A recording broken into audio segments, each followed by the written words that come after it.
Hello, everybody. This is the lecture on narratives and subjectivity. So it's an intro to Beauty Will Save the World. We'll slowly move into that last module of this course. The term subjectivity could mean a couple different things. It could mean like the subject, as in you and I, so to consider the subject in all things. Or it could mean subjective in the sense that it just comes from us. It's not something that is as opposed to objective. We mean it that way. So here, subjectivity is going to be how we form our own distinct narratives, and the narrative is nothing more than our self-telling story, like a construction of who we are by how we subjectively view the world. Something we're all struggling with. I mean, there's no way to get around this. We all have a subjectivity we pertain to, and of course that creates a narrative, which is the desires and the experiences that we have over time. So we're going to talk more about beauty as we move on, but just up front, I want you to start thinking now about whether or not beauty is in the eye of the beholder, or whether it's something that beholds our eye. What you think is beautiful, perhaps you might be saying another person will find unattractive, and vice versa. So is that what we mean by beauty? Or are we talking more about taste? I'll eventually have to present beauty as something that's slightly more objective than commonly thought, and that's going to be what I try. Or I'll have to demonstrate that there's some objectivity in something which is nonetheless subjective, because it's something that we receive as persons. I'll explain those terms as we move on. So the article that this is attached to, The Tyranny of the Subjective, this begins with the line that we're living in a socially and politically bewildering time. Now, that's quite true. It doesn't matter what side of the spectrum you're on. I'm sure that you think this. And just looking at things historically, what we are talking about now as far as race categories and ethnicity and sex and gender issues, and we can go on. This would be quite, or maybe is quite foreign to perhaps your grandparents or great-grandparents.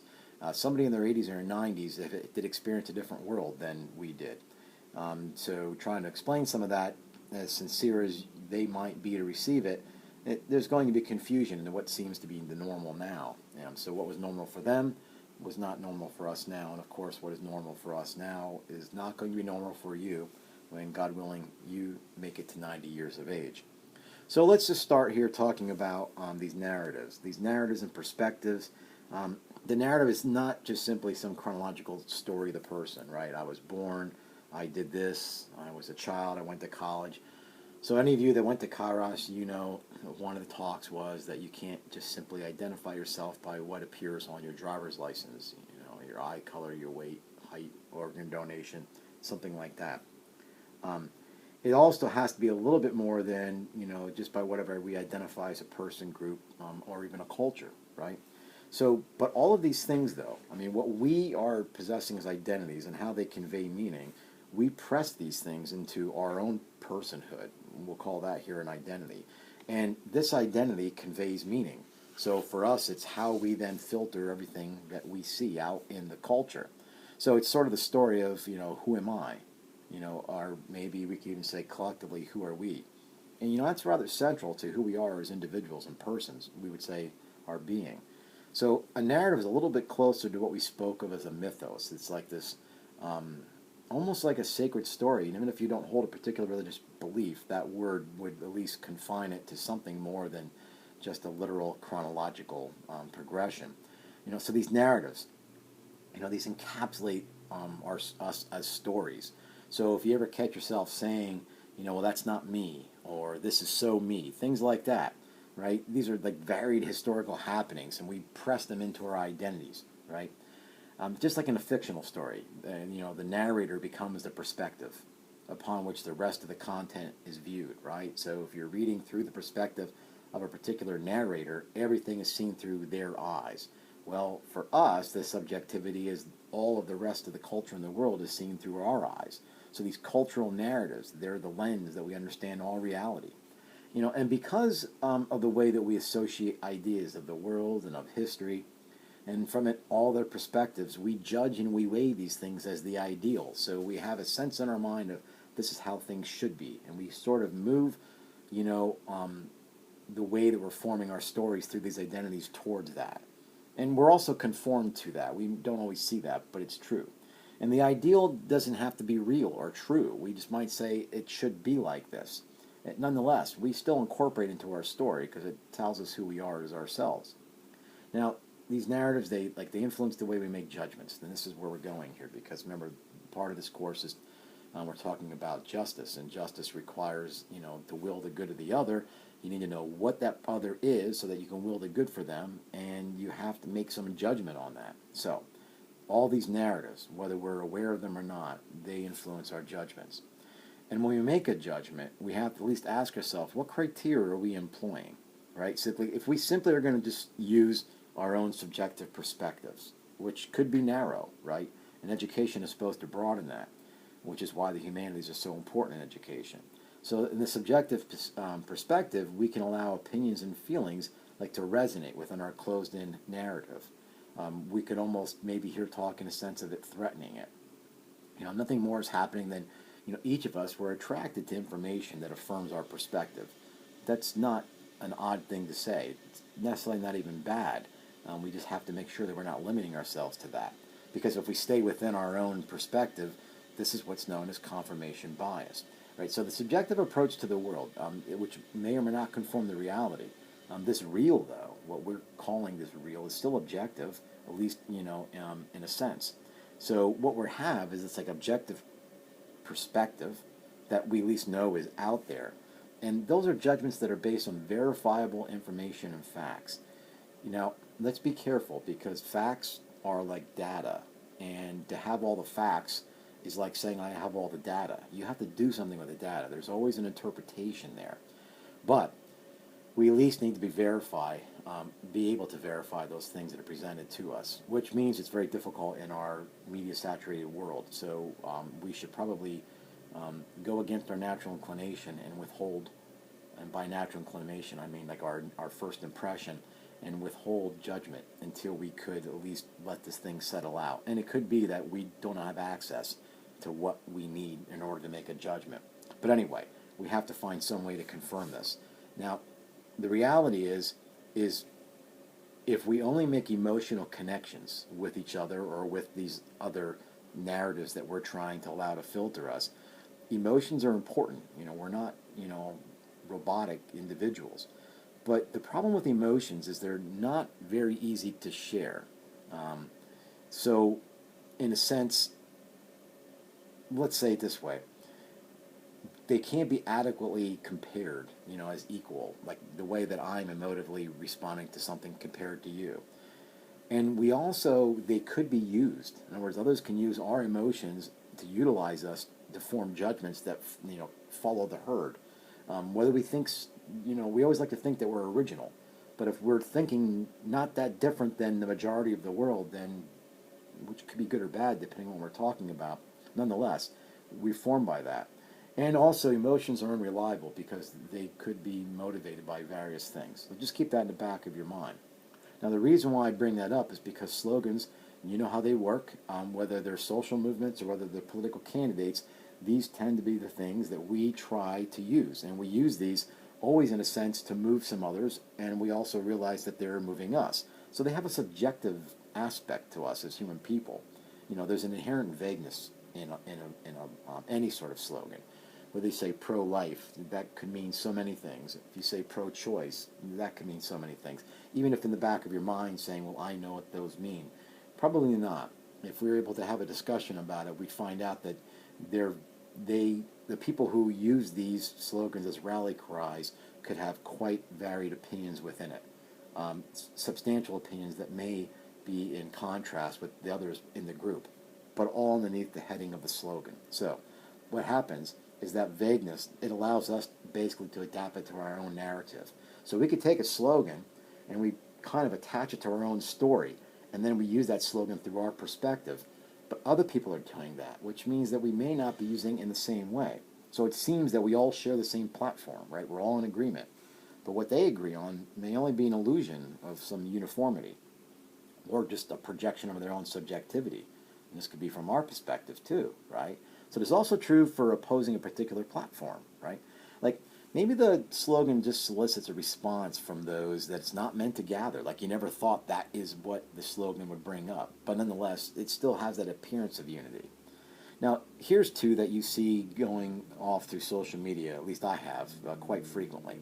Now, I'm not sure the origin of this one. I did find various people that said it, but the origin is not important here. So here's the slogan, if you want to say that, or the line. You're entitled to your own opinion, but you're not entitled to your own facts. All right. Now, the problem is that whoever uses this is one of those situations that by the mere fact of stating it, or just saying it, when you say you're entitled to your own opinion, but you're not entitled to your own facts, it's assuming that you're the one with the facts, and the other person is the false opinion, and you're just using this sloganized sentence to call them out. It doesn't say, though. I mean, you're better off saying what exactly is it that's an error and be very specific. So it has this idea that the person who says it first senses they're on the moral high ground, right? And to be honest, it's a conversation stopper, because because now you're going to come back and show, no, you're the one that has the opinion, and you're the one that's not entitled to your own facts. All right. George Orwell's 1984. This is there's a lot of quotes from there. Here's one. During times of universal deceit, telling the truth becomes a revolutionary act. All right, now you'd love saying that as long as you think you're the one that's telling the truth as a revolutionary.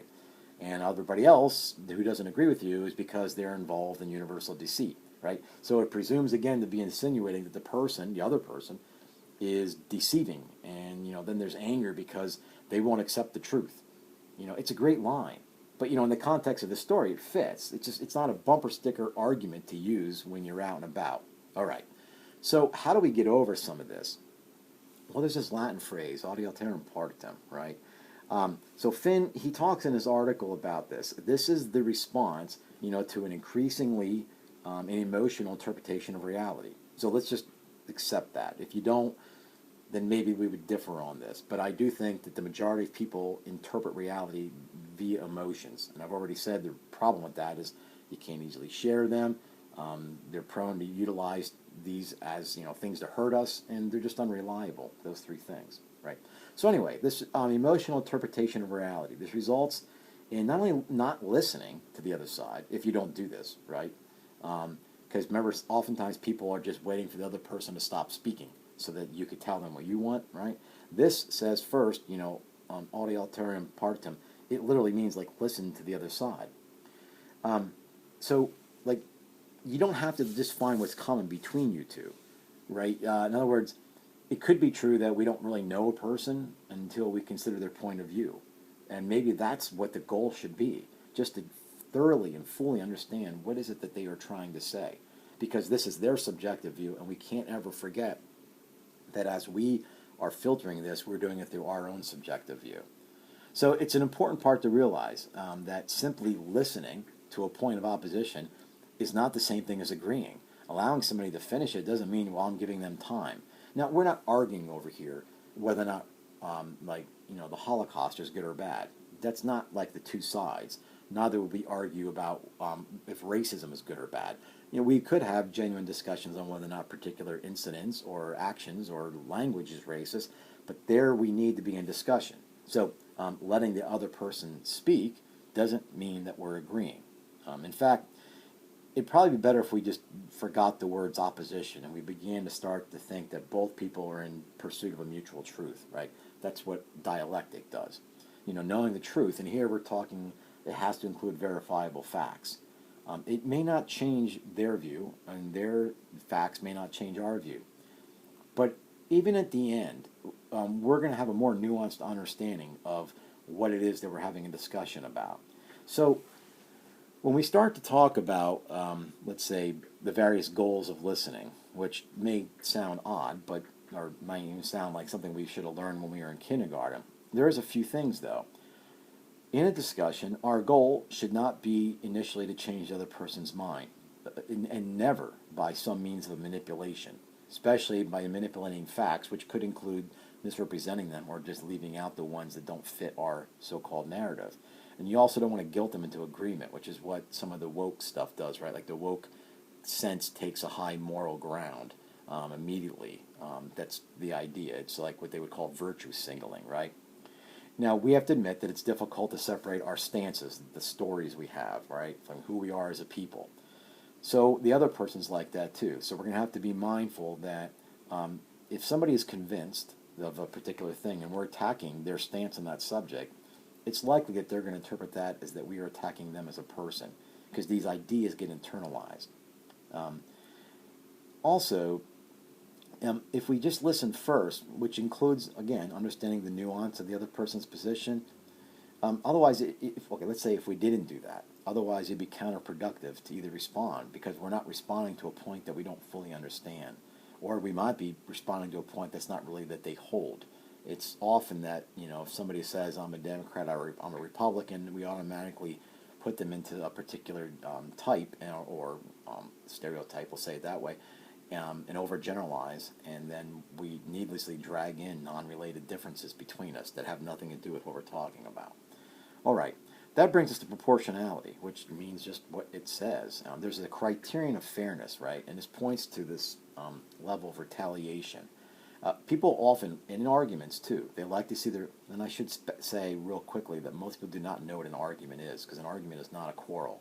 An argument is a reasoned progression through premises leading to a conclusion, and it has to all be valid and sound. That's what an argument is, but most people don't even really know what that means, nonetheless. All right. People like to see their enemies destroyed, right? So it's easy to jump on a bandwagon to bring them down. Like, just the idea that perhaps even though we may not disagree with what they said, we disagree with things they've said otherwise, and so if they're getting it for this one, we might think in the back of our minds, well, they deserve it, right? But that plays both ways, and we're often not on the giving end. We could be on the receiving end, so it's hard to keep the steamroller from coming at you when the roles get reversed. So that brings us to this threat of crowd mentality, which I've never been one for since I was very young. I don't like large groups or movements because they seem so unpredictable to me. But anyway, it's easy to weaponize an accusation, right? Because you can accuse somebody of something and it gets hard for them to disprove it. And then what it eventually does is just muddy and obviates everything. So what I mean by proportionality is that we should not use language, we should not use accusations that aren't true, but language is not at least reasonable within the context. It's very easy to refer to everybody as Hitler, or this is as bad as the Holocaust, or even terms like white supremacist. It gets very difficult to untangle that from genuinely who fits into this realm. And if we have terms that represent categories that are quite commonly held as negative, we will broaden that category, because that way, if we can bring somebody into that category, then they will then attain that negative stereotype, and in that sense, we've got them. But that's a crowd mentality. Let's leave it at that, right? So there's much wisdom in the old adage that the penalty should fit the crime. So let's say that the language should fit what we're trying to purvey. Let's put it that way. So a lot of times, psychological studies, right?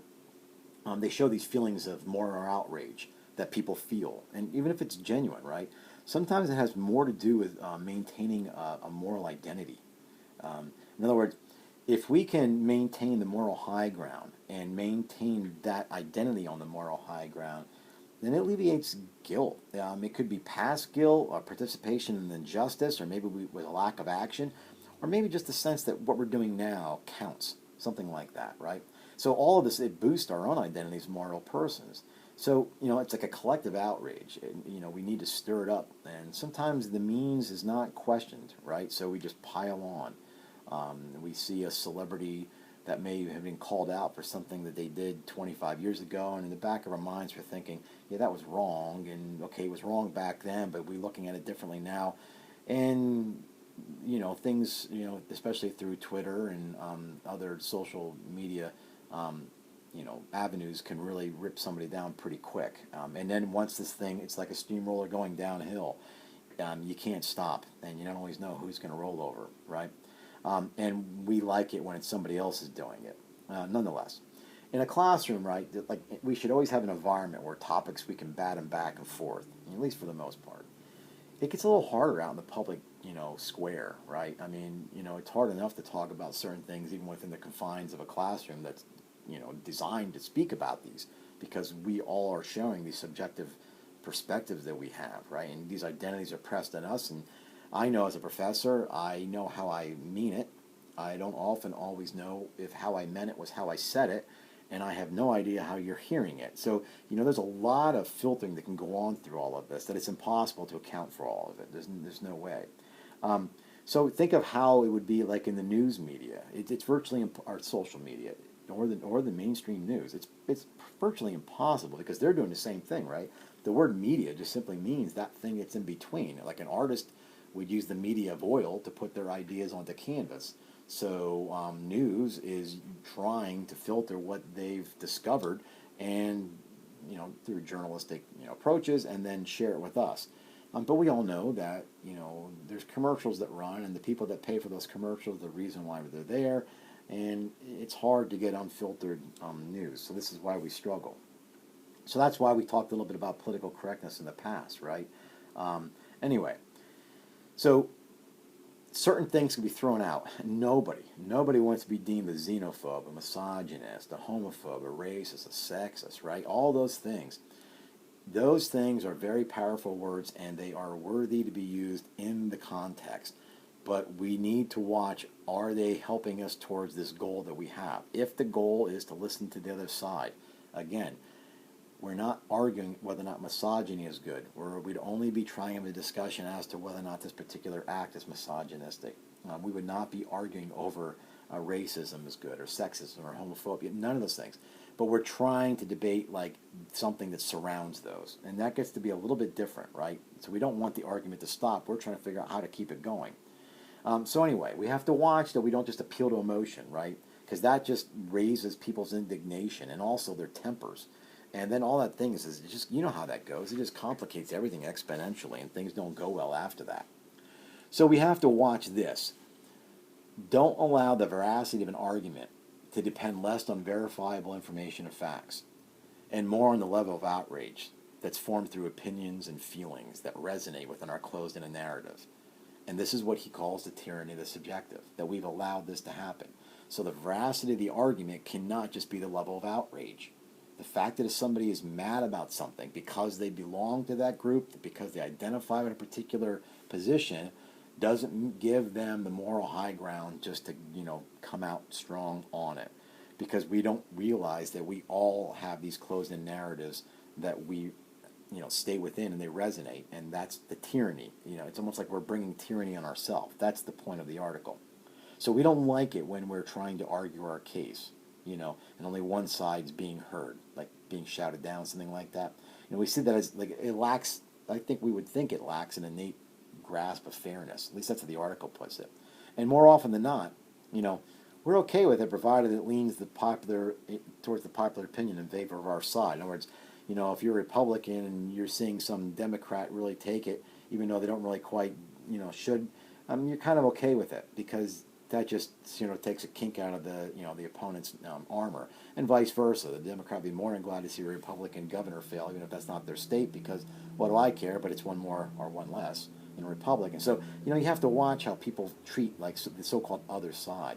So in academia, the bedrock of learning is you're supposed to weave a thesis and an antithesis, or an antithesis, and you provide some sort of synthesis of these things, right? So if something is proposed, there's something that's how do you want to say, contrasting to it, and then you look for some sort of synthesis. That is not the common ground. That's not what we're talking about. But we have to reduce the emotional appeal. Now, that doesn't mean to get rid of the emotions, just watch how it's being used. And we certainly have to do away with pejorative rhetoric. It just does not work, right? Now, what this means then, going back to the ad alterum partem, is this dialectic approach. What it really requires is an interaction with us, and also between us. Like knowing, or worse yet, promoting a truth that is found to be an error, it doesn't negate your overall position. You have to be careful when somebody finds some sort of mistake in what you've said, or at least one part of your argument. It doesn't mean that your point's not right. It could mean that it's perfectly fine, you just haven't said it well. And this goes in the other direction too. Just because you have found a chink in somebody else's armor doesn't mean that you won the battle. It just simply means that perhaps they have a good point and it hasn't been expressed well, and when it does get expressed well, then you're really going to go down even harder, right? So again, knowing a worship, promoting a truth that's found to be an error, doesn't negate your overall position. What it really does, it simply sheds off like the weakness, right? And that are too easy to pick apart. And like you don't want to go after what they call the low-hanging fruit, right? So it only makes the rest of your claims then appear questionable if you're not quite getting it right. So don't try to just say something that is easy to pick apart. It's better that you just withhold your judgment and get to something deeper. Anyway, so people in power, they're always going to try to shut down opposing points of view, whatever that power might be. And this will always be the case. But it also must always be the case that we resist that. So this power that we're talking about, it could be something political, it could be ideological, right? Remember, that ideological would mean a non-epistemic stance. It's a position you take that isn't formed by a rational judgment. It's because you identify with a group or a sense of something, right? That's a problem. And you could find this in education, right? Like, I remember my daughter, in I think 10th grade, wrote a paper on Margaret Sanger connecting to the eugenics movement, which is, it's an historical fact. And she got a 60 on it, and my daughter was too shy or timid to go in and argue or at least find out why. And I'm not the kind of parent that's going to call and say, I demand to know this. Now, I looked over her paper before it was submitted. It was pretty good. As a matter of fact, I was a little concerned that they were going to think I had something to do with it. But nonetheless, I could only understand that it was probably a part of history that this teacher that I know, was a high school teacher, probably was not aware of, and probably thought that it threatened a certain strain of her view of feminism. But, nonetheless, she received a failing grade for it, right? So you might have had situations like that, or you're going to have situations like that in your future, workforce, wherever it is. There's no doubt of it, right? And if you don't think that, just think on what level are you going to keep quiet, because you don't want them to really think or know what you think on particular things. Or perhaps you're going to just appear to align yourself with your employer or boss. I know we call that sucking up, but not just that. You might start to lean your opinions towards what are theirs because it's just easier to go along with the flow, right? This goes back to the idea that zebras have stripes not to camouflage themselves from the environment, but to make them non-identifiable from the pack. So the camouflage is that there's nobody to single out in the pack to pick apart and become prey. Well, individuals do that where they work too, right? So anyway, what we need to do then is we need to recommit ourselves to the values that allow us and enable us to coexist as communities. This isn't about having a common narrative. And not only is that expecting too much, it's unrealistic, right? It would all be boring because we don't want to think too similarly. It would be weird. But we can share common values, though. That's different, right? And the value, at the very least, can be on how to have a discussion and how to develop arguments. And to make sure that we ourselves are not tyrannized by somebody else's subjective judgments, right? And this is what happens in, a new term, phrase that's come about just in the last, 5-6 years or so. This idea of hashtag justice. We really should resist that, right? Because if we want justice, and if justice is the will of the good of the other, and you have to have some understanding of the human person to know what is good for them, then what we want is something that is objective, and we want that to come over or be above our own subjective experience. And contrary views, really, we should welcome them because they both broaden our own narrative, because we can't get away from that. So it's going to make our view of the world broader, and it's going to help us overall to discern truth. So if we're found to be in error, that's really a good thing because somebody has pulled you out of ignorance and into knowledge, out of foolishness and into wisdom. Our goal should be simply to not be in error twice. All right. Anyway, I hope this helps. Have a great weekend.